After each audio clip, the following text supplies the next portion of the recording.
Boa tarde, amigos do Bate Pronto. E ó, uma tarde atípica e para se celebrar aí pro torcedor do Corinthians, hein? O Corinthians resolveu pagar. O Corinthians resolveu botar o dinheiro na mesa, o dinheiro que ganhou aí da venda do Moscardo, e pagou parte dos direitos de imagem aí dos jogadores que estão no elenco. É bom deixar isso claro. Jogador que não está no elenco, que saiu, não receberam nada.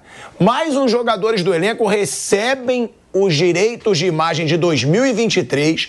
Já está prometido que hoje vão pagar os direitos de imagem de 2024, às vésperas aí do jogo decisivo pela Copa do Brasil contra o São Bernardo. Pode ser aquilo, né? Vamos agradar os jogadores, para todo mundo dar a vida. Temos que classificar para a Copa do Brasil, mas já é um ponto positivo para um clube que só falava em dívidas. Tem um dia de pagamento dos jogadores recebendo o que o Corinthians estava devendo aí de 2023. Maurão, já começo perguntando para você sobre essa situação do Corinthians.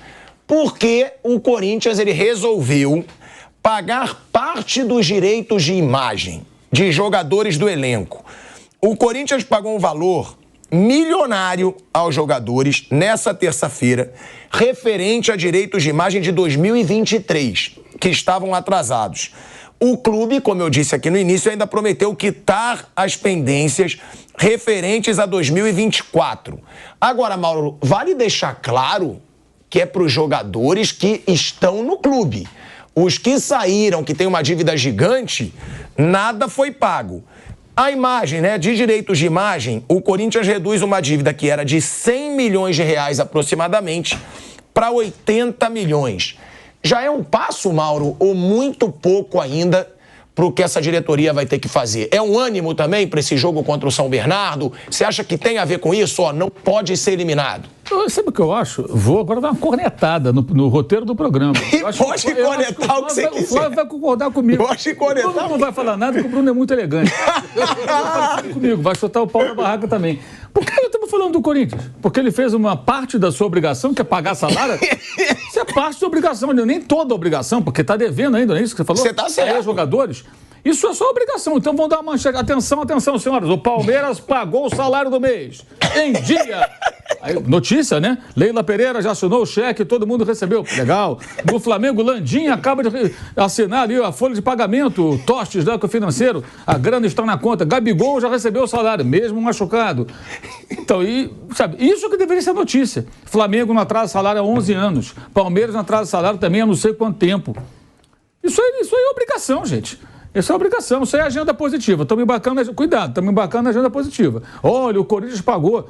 Tem que pagar. Mas você não acha que da parte dessa diretoria é um passo, já que a outra não pagava nunca? Passo seria assumir o poder, imediatamente comunicar, olha, temos aqui um pepino monstro e vamos resolver as nossas pendências financeiras. Não, acabou a farra, contratar Garro, contratar Félix Torres, contratar Palácios, contratar Pedro Henrique, Pedro Raul, Henrique, dois Pedros. Mateuzinho, que agora é Matheus França. Põe na calculadora isso tudo aí.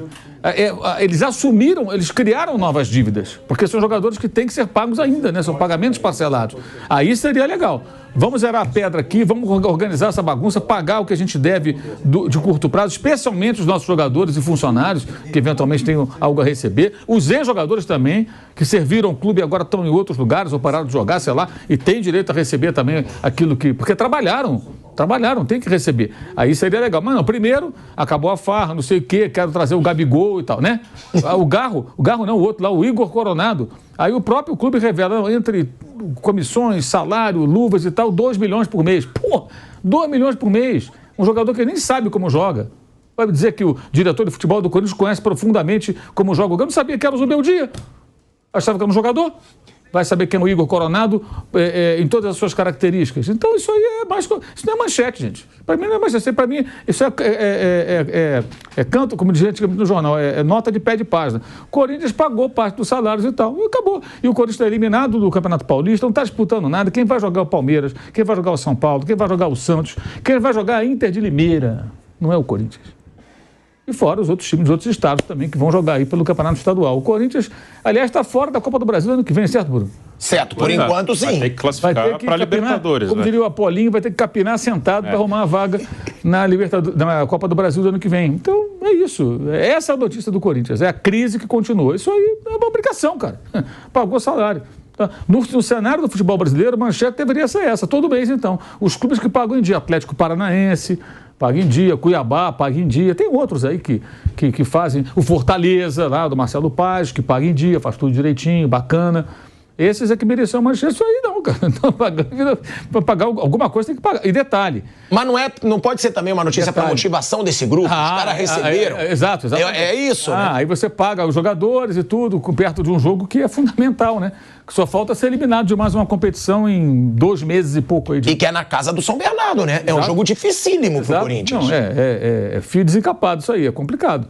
Mas para mim, sincero, isso não é notícia, cara. Para mim isso aí é um pequeno registro.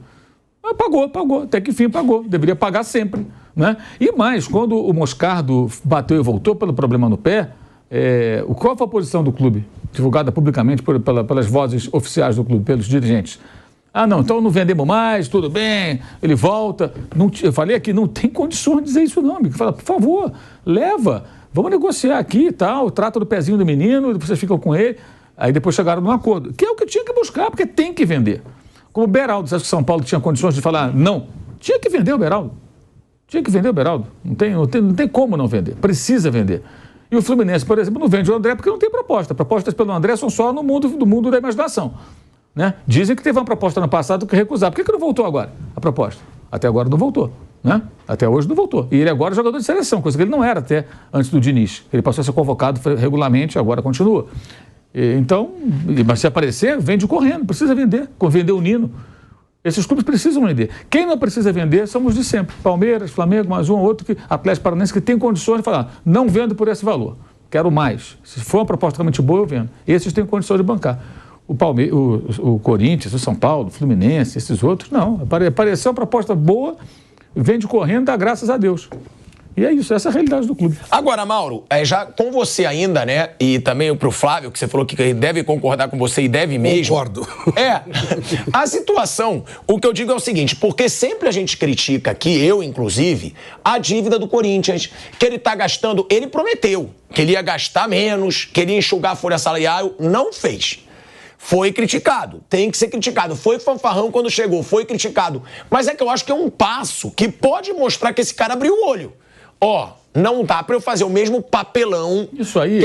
Você não acha que é um passo ou você acha que é só pra ganhar mídia? Por isso que eu acho que isso não é manchete. Isso pra mim é um registro. É um passo, ok? Deu um passo. Quando vários passos forem dados, teremos aí realmente uma mudança radical. O que não há nenhum sinal nesse sentido. Esperar para ver. Se lá na frente, olha, depois do início tanto quanto confuso, contratando jogadores, daqui a um ano, o Corinthians nesse ano parou de contratar, acertou dívidas, contornou isso, aquilo, priorizou o pagamento das dívidas de curto prazo, tem um projeto já de recuperação, está se virando com o time que tem, está indo para cima e tal. Aí sim, mas isso tem que acontecer primeiro, né? Para depois a gente poder falar com mais propriedade sobre isso. É mais ou menos que nem a história do Cuca, que prometeu que agora vai lutar com a violência contra a mulher, ganhou vários elogios. Vamos aguardar, se ele lá na frente fizer, ele pode merecer elogio. Enquanto ele não fizer, é só uma promessa. É só uma promessa, mais nada, é uma promessa. Né? O Mauro abriu o programa falando que você iria concordar com ele. Eu conheço o Flávio. Passa pro Flávio. O Flávio de antes de trabalhar com ele. Que o Flávio vai concordar. O Bruno, com sua elegância, pode ficar mais reservado. Você concorda? Você acha que foi pro Corinthians jogar pra galera, mas que não dá ainda pra ser elogiado? Eu acho que vale o elogio, porque é a primeira grande atitude do Augusto Melo.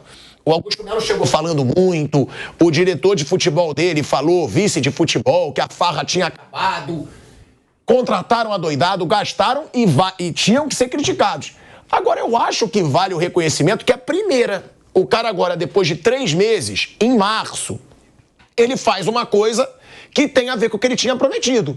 Vou pagar as dívidas do Corinthians. Eu acho que vale esse reconhecimento, porque pode ser um primeiro passo para o que o corintiano está esperando. Mesmo que perca. Que as coisas melhorem. Mesmo que perca do São Bernardo amanhã. Como assim? Não, porque, pô... Ué, mas mesmo que perca pro São Bernardo. Deixava um cheque de calção ali. Se ganhar, libera. Se não ganhar, recolhe. Sabe? Eu quero ver. Eu acho... Não, é porque, tipo assim, ele pagou 2023, ou seja, ele pagou uma obrigação que nem dele era. Ele pagou a dívida que o Duírio deixou pra ele. Mas ele assumiu o clube e assumiu as dívidas também. Sim, então, mas é que eu acho que vale. A história do Corinthians e as dívidas do Corinthians. Assumiu tudo. Mas, então, pode ser um passo pro torcedor ter a esperança de que realmente esse cara não era apenas um fanfarrão? Que ele vai fazer o que ele prometeu? Eu espero um pouquinho mais e torço para que isso aconteça. Ô Pilato, normalmente eu não me meto em direção de clube, primeiro porque eu não sou administrador, eu não tenho a menor noção. Mas aí eu fiz uma conta aquelas contas de padaria, sabe? Dono da padaria. Há um tempo atrás ele andava com um papelzinho de pão e ficava anotando tudo lá e tal, contra aqui, vende lá, e dava certo pra caramba, né?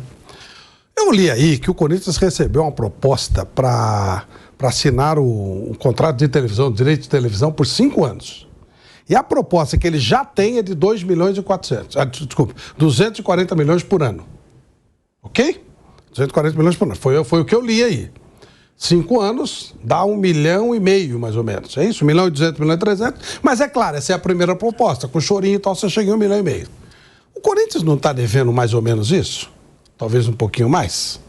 Está devendo 2 bilhões o Corinthians. Se ele pega, quem está devendo 2 bilhões e esses 2 bilhões não tem perspectiva de receber, se você apresentar 1,5 milhão, quita. Qualquer banco quita isso. Você sabe disso. Você deve 300 para o banco, você fala, ó, 300 eu não tenho, mas eu tenho 250. O cara topa, óbvio, né?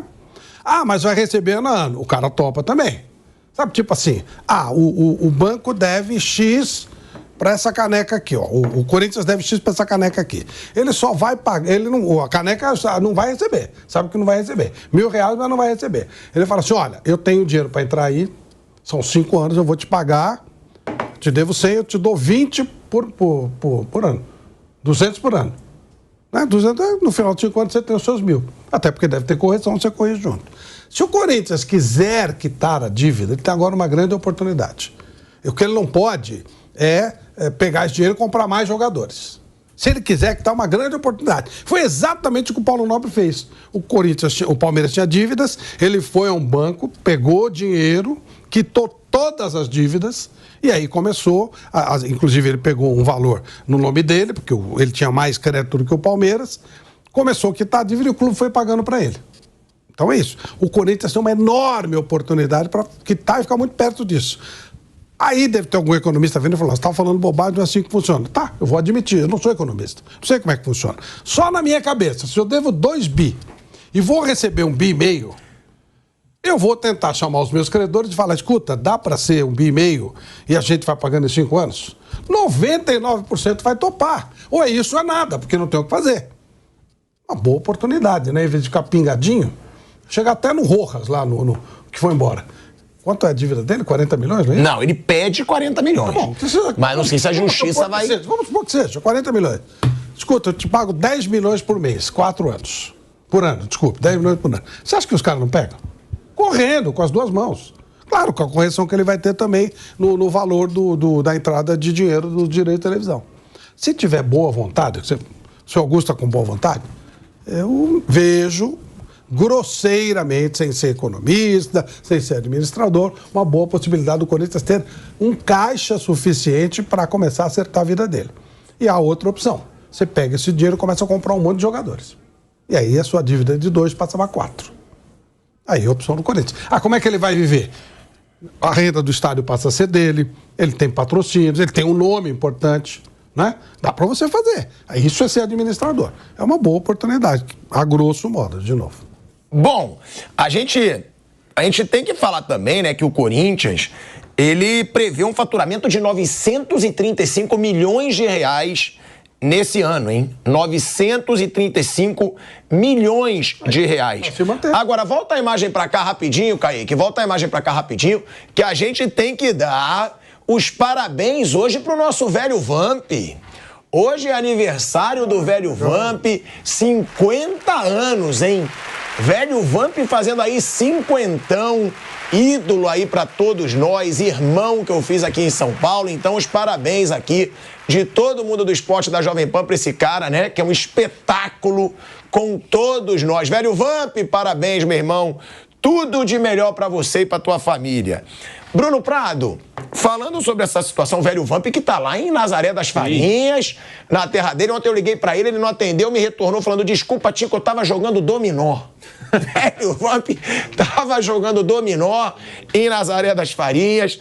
Agora, Bruno, o Augusto Melo deixou claro que o Corinthians espera um faturamento de 935 milhões de reais nesse ano, além de um superávit de 17 milhões e 600 mil reais. O planejamento financeiro elaborado pela antiga gestão do Corinthians no fim do ano passado sofreu alterações de despesas e receitas e terá de ser aprovado mais uma vez pelos órgãos de controle do clube, como o Conselho Fiscal, Conselho de Orientação e Conselho Deliberativo. Há uma expectativa de aumento na arrecadação com patrocínios e venda de jogadores, mas também maiores despesas em diferentes áreas.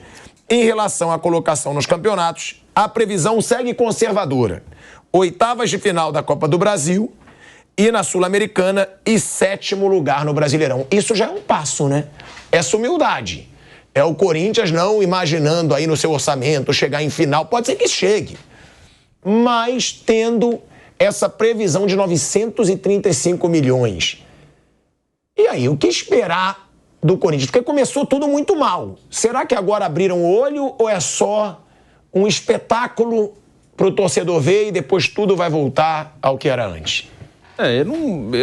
Como falei aqui várias vezes, eu acho que é justo dar um tempo para que essa gestão trabalhe, assumiram há pouco tempo, mas o que eu ouço de entrevistas, de projetos, não me entusiasma muito.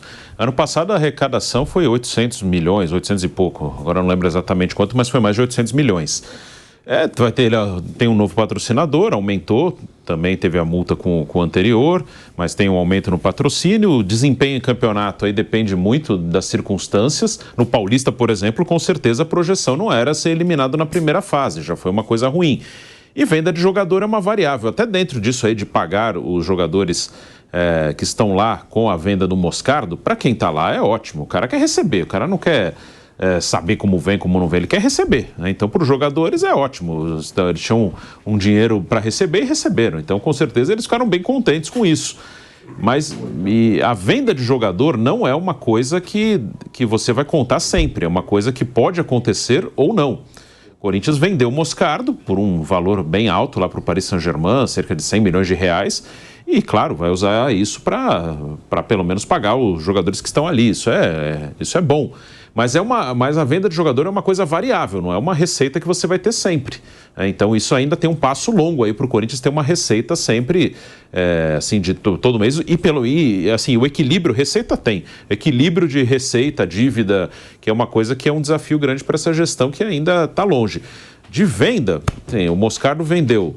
Do atual elenco, o único que eu vejo que pode render uma venda grande para o Corinthians é o Wesley, só. Porque pela idade e pelo potencial, né?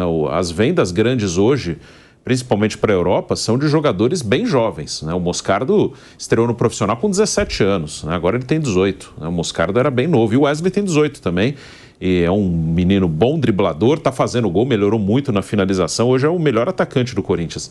Então ele tem um jogador ali, tinha o Murilo, que já foi, tinha o Moscardo, que já foi, e agora tem o Wesley, né? Então é uma variável, não dá para garantir, né, que vá faturar com a venda de um jogador. Pode acontecer, e se acontecer, eu acho que o único que tem potencial de venda grande nesse elenco é o Wesley, não vejo mais nenhum. Mauro, é um Corinthians que fala sobre essa previsão de faturamento, né, de 935 milhões. É uma previsão ousada. Vale a gente dizer que o Flamengo recentemente faturou 1 bilhão e 500 mil reais quase no último ano, né? O Flamengo que é o clube hoje que mais ganha dinheiro nessas situações. A principal fonte de receitas do Corinthians segue sendo a venda de direitos de transmissão dos jogos, que o Flávio falou aqui. No novo orçamento, o clube aumentou em 6% a expectativa de arrecadação, de 294 milhões e 500 mil reais, 600 mil reais, para 313 milhões. E a previsão de receita que sofreu maior variação foi a de patrocínios, que teve um salto de 51%. Antes, o clube esperava faturar 174 milhões de reais, agora projeta 263 milhões de reais, Mauro. Sim, a receita de 1 bilhão, 900 milhões e tudo, ela tem que ser colocada no contexto. Estamos falando de um clube que tem uma dívida de 1 bilhão aproximadamente, batendo perto disso, fora o estádio. Então, e detalhe que a receita, vai entrar 1 bilhão para o Corinthians pagar as contas. Não, 1 bilhão é receita do ano para você manter o estádio, pagar os impostos, pagar a parte das dívidas, pagar os salários, pagar tudo. Todas as despesas do clube. O clube tem despesas fixas, então é importante falar isso, que às vezes o torcedor meio ingênuo, tem torcedor muito ingênuo, nossa, o cara pensa, vai entrar 1 bi, então deve 1 bi e vai zerar. Não vai zerar. Tá? Como se você recebesse você recebe o 13º, você está devendo mais do que o seu salário. Vai resolver? Não vai resolver, você pode pagar parte das dívidas. Aliás, o exemplo até ruim, que o 13º é um dinheiro extra, né? É um dinheiro extra. No caso, o seu salário mesmo, você tem que pagar a despesa. Não adianta, você não pode pegar, vou pegar o salário, eu devo 10 mil, recebo 10 mil, vou pagar então aqui, não, eu tenho que pagar o aluguel, condomínio, comida, eu não consigo ter esse dinheiro. Então essa receita, ela pode crescer, ela pode até abater um pouco da dívida se eles tiverem essa preocupação, mas vai depender de como é que vai ser gerida essa coisa. Sem contar os juros, né? Que ainda tem isso, você olha a dívida num determinado momento, olha como tem muita dívida bancária, você tem juros também, então ela cresce. Ela cresce, é uma bola de neve. Isso aí é uma coisa que só pode estancar de um jeito se você realmente priorizar. É como se tiver. Financeiramente, o Corinthians é um organismo doente. Então você tem que atacar o vírus ali, a raiz da infecção, fortemente. Isso como? Pagando as dívidas de curto prazo, eliminando do caminho os problemas mais imediatos. E alavancando receita, ok, perfeito, e buscando paralelamente o quê? Negociação com credores, ajustando contas e pagando, eliminando, se comprometendo a pagar o que está devendo mais adiante e cumprindo isso, pagando direitinho, é o único jeito. Não tem milagre, não existe saída.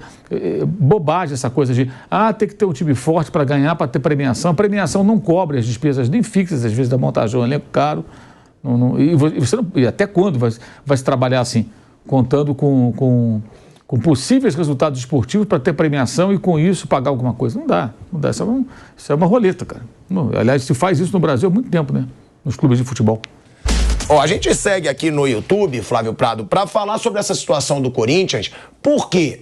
Porque o Corinthians, pela primeira vez, está começando a falar de formas de sair dessa crise. Se o Corinthians resolver realmente tentar sair dessa crise, quantos anos, mais ou menos, para equilibrar? No Flamengo foi o quê, Mauro? 3 anos, né? Foram 3 anos. 3 anos o quê? De tentar o equilíbrio, não contratar tanto, não ficar com os jogadores que ganhavam um salário maior. Não, o Flamengo começou em 2013, 12 para 13, que ele fez aquele corte radical. A primeira contratação que o Flamengo fez, teve um investimento significativo, né? Foi o Guerreiro em 2015, já tinha 30 meses, 2 anos e meio pagando dívida. E o detalhe, não pagou multa. O Guerreiro tinha dinheiro a receber do Corinthians, o Flamengo fez o quê? Ele meio que comprou a dívida e diluiu no salário do cara. Porque não tinha um dinheiro para chegar lá e falar, quanto que o Corinthians deve, Guerreiro? X milhões, toma, eu pago, você vem jogar comigo, o Corinthians não ganha nada e fica 0-0. Não foi isso. Foi colocado no orçamento ali, no fluxo de caixa, né? Que é uma palavra muito utilizada hoje aí no universo do futebol, que nada mais é que o dinheiro que você recebe todo mês, quem entra, que sai, é o fluxo, entra, sai dinheiro. Né? Como na sua conta, na sua bancária, você que está acompanhando em casa. Você recebe o salário, paga a conta, faz isso, faz aquilo, outro e tal, entra dinheiro do salário, vai sair de novo, é o fluxo. Então o Flamengo colocou ali o Guerreiro no meio ali, daquele fluxo, numa hora que deu uma respirada. Isso levou 2 anos e meio. Antes disso, os jogadores... A Elia jogou no Flamengo, emprestado. Marcelo Moreno, emprestado. Chicão, sem contrato. Felipe Goleiro já estava lá. Léo Moura já estava lá. Quem mais? André Santos, emprestado. Bruninho, Val, Paulinho, tudo de time pequeno de São Paulo. 15 Piracicaba. O Brocador tinha chegado antes do Mojimirim. Essas eram as contratadas. Não tinha Igor Coronado, contrata Rodrigo Garro, não tinha nada disso. Depois, quando começaram a contratar estrangeiro, veio o Canteiros. Lembra do Canteiros? Claro. Aquele seu amigo imaginário. Sabe dessa, né? O Canteiros, ele tinha uma mania de ele tocar a bola no vazio, só que estava vazio. E a torcida passou a dizer que o Canteiro tinha um amigo imaginário, que ele passava a bola pro cara e o cara não estava lá. Ele nunca estava lá. Acontecia isso algumas vezes. Então, que eram jogadores de um nível técnico mais baixo, não eram jogadores caros. E foi isso.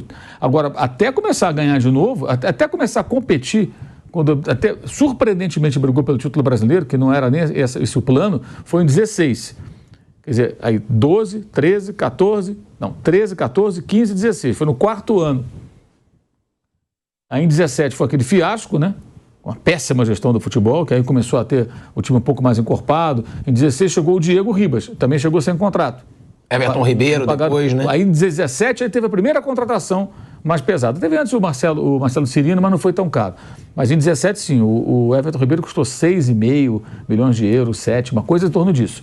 O Flamengo tinha tentado ele antes, não conseguiu acordo, aí contratou em 2017. Ó, a gente vai voltar aqui para a Rádio Jovem Pan em 3 segundinhos, de volta, hein?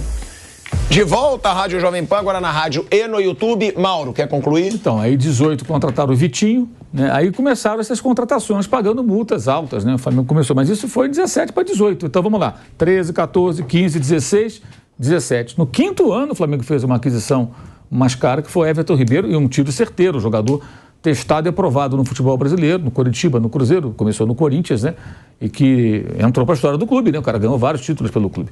E quando chegaram aqueles outros jogadores muito bons, ele continuou no time, sempre sendo titular, até esse final, agora quando ele foi pro Bahia. Então levou um tempo. Agora, se você for olhar, as campanhas que o Flamengo fez naquele período, elas não foram muito diferentes de algumas campanhas que o Corinthians faz hoje, sem apertar o cinto, sabe? Campanha mediana ali, meio de tabela, aí chega na Copa do Brasil. Final de Copa do Brasil, aí ganhou. Foi uma exceção aquele ano, né? Que conseguiu ganhar aquela Copa do Brasil. O Corinthians quase ganhou também. Agora, também quase ganhou, exato. Foi a final contra o Flamengo. E aquela Copa do Brasil foi surpreendente. O Flamengo venceu vários adversários fortes, né? O Botafogo, que brigava pelo título, o Cruzeiro, que foi campeão, o Atlético Paranaense eliminou o Grêmio e o Inter. E o Flamengo foi lá e ganhou na final. O Goiás, o Flamengo eliminou na semifinal, ficou entre os times da zona de Libertadores a maior parte do campeonato. Não lembro se ele chegou a se classificar. Não. Acho que não, acho que no final perdeu. Mas eliminou o Fluminense e o Vasco. E era um time forte. Então, assim, o Flamengo fez uma campanha surpreendente ali. Foi o primeiro ano que a Copa do Brasil, dessa leva, tiraram os times da Libertadores da Copa do Brasil, eles voltam naquele ano, 2013, e aí o Flamengo ganhou. Aquilo foi surpreendente. Mas você aí no final daquele ano, qual seria o normal no modelo que costuma imperar no futebol brasileiro? Elias, a torcida adorava o Elias e tal, né? O Sporting, quero contratar o Elias, 8 milhões de dólares, de euros, sei lá. Não tenho. Obrigado, Elias, não vai dar. Foi embora. Aí quem contratou? Corinthians. Pensou se tinha dinheiro ou não? Foi lá e contratou e foi embora. Isso foi em 14. Em 15, o Corinthians estava com o Tite sendo campeão brasileiro, Guerreiro saindo, Sheik saindo com salário atrasado, e os jogadores não recebiam um dia. E o Tite conseguiu fazer aquele time jogar pra caramba e ser campeão. Haja lábia, hein, para convencer a boleirada a jogar.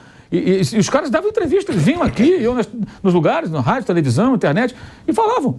A imagem está atrasando 10 meses, 11 meses. Era assim. E assim que acabou o campeonato, 6 titulares foram embora. Porque eles começaram a fazer acordos, né, cedendo parte dos direitos para os jogadores.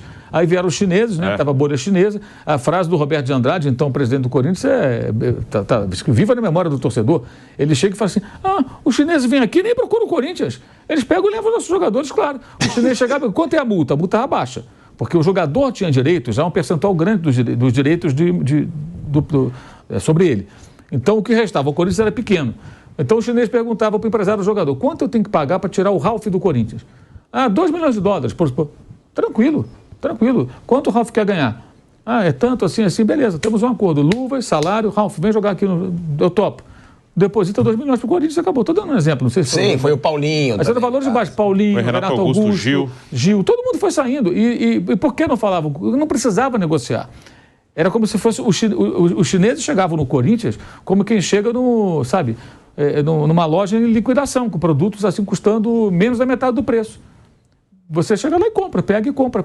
Lógico, você conversa com o jogador para se ele quer jogar e oferece uma grana para ele. Mas o Corinthians, ele foi perdendo. Por quê? Ele não pagava, foi fazendo renovavam contratos e cediam direitos, né? Então não teve muita saída. Mas ganhou um título brasileiro, isso ficou na história. Mas isso foi em 2015. Repare, a contratação do Elias foi em 14. Ou seja, já não era o momento de fazer esses investimentos todos.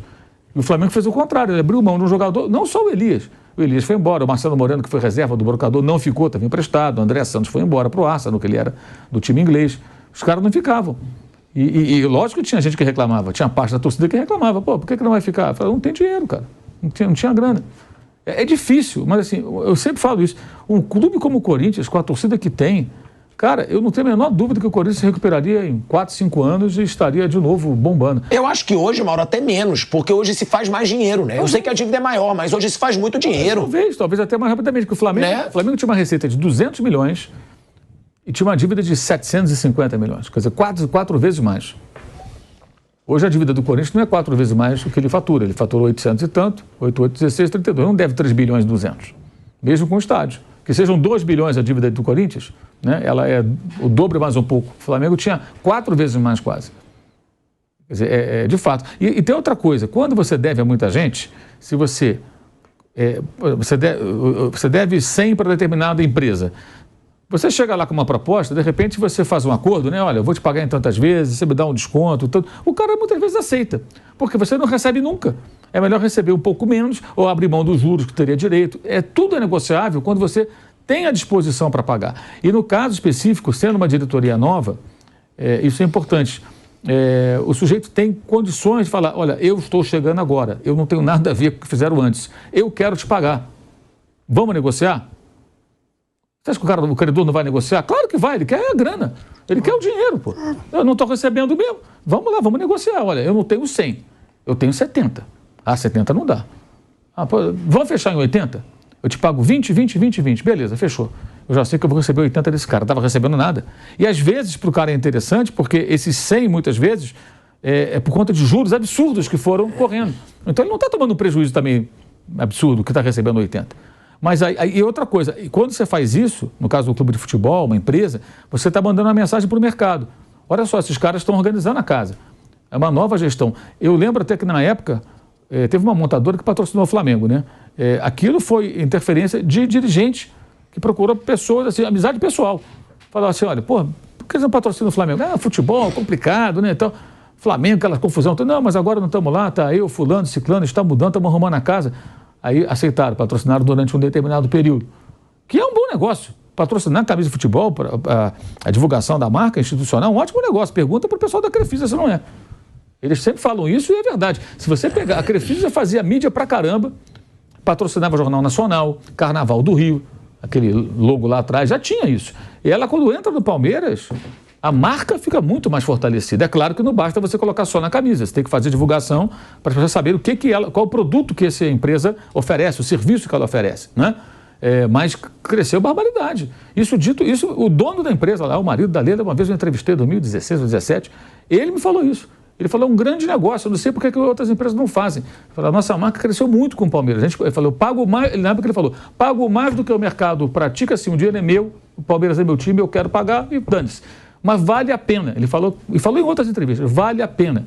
E eu não tenho dúvida disso, porque, cara, é só você lembrar o que era a marca antes e hoje. Todo mundo sabe hoje o que a empresa existe e o que ela faz.